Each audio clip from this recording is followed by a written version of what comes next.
list. The next speaker is Baroness Hodgson of Abinger.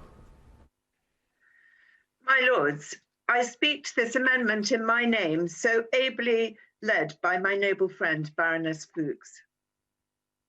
This amendment enables us to put an end to much suffering incurred by thousands of animals over the years when they are exported for slaughter. This means that animals have to endure many hours of transport to meet their end. Whilst I understand that the EU have comparable slaughter regulations, not all countries oversee these with the rigour that they should.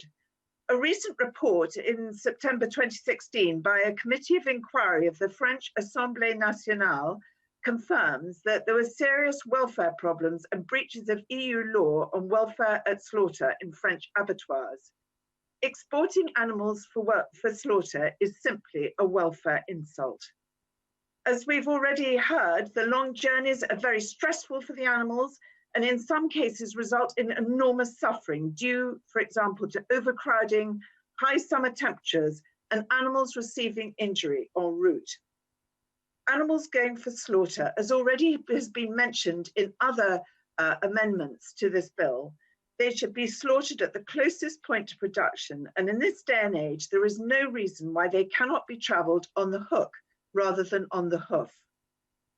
Figures provided by the Animal and Plant Health Agency show that around 40,000 animals were exported last year. Of these, I understand that around 30,000 were sheep, with just over half going to the continent. These animals are mostly going to France, Belgium, the Netherlands, and Germany, but some are also going to Hungary and Bulgaria, which have a large onward trade to the Middle East, where slaughter conditions can be simply terrible. This clause also bans export for fattening. APHA figures show that 3,446 calves were sent from Scotland on long journeys to Spain and Italy in 2017 to be fattened for beef and veal, and I gather that a number of English calves have also been sent too. Not only does scientific evidence indicate that young calves are not well adapted to cope with transport, but they may end up being kept in systems that are illegal in the UK on welfare grounds. So it is important that the ban includes fattening as well as slaughter, as otherwise animals will be exported for fattening, which will then result in slaughter. There will be very limited impact from this clause on British farming, as the numbers are small compared to the UK herd size.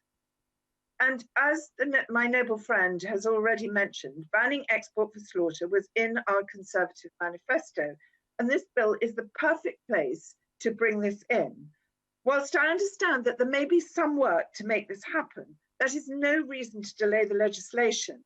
This trade is really cruel, and if the UK wishes to consider itself as a country leading in animal welfare, then it needs to act to stop it right now.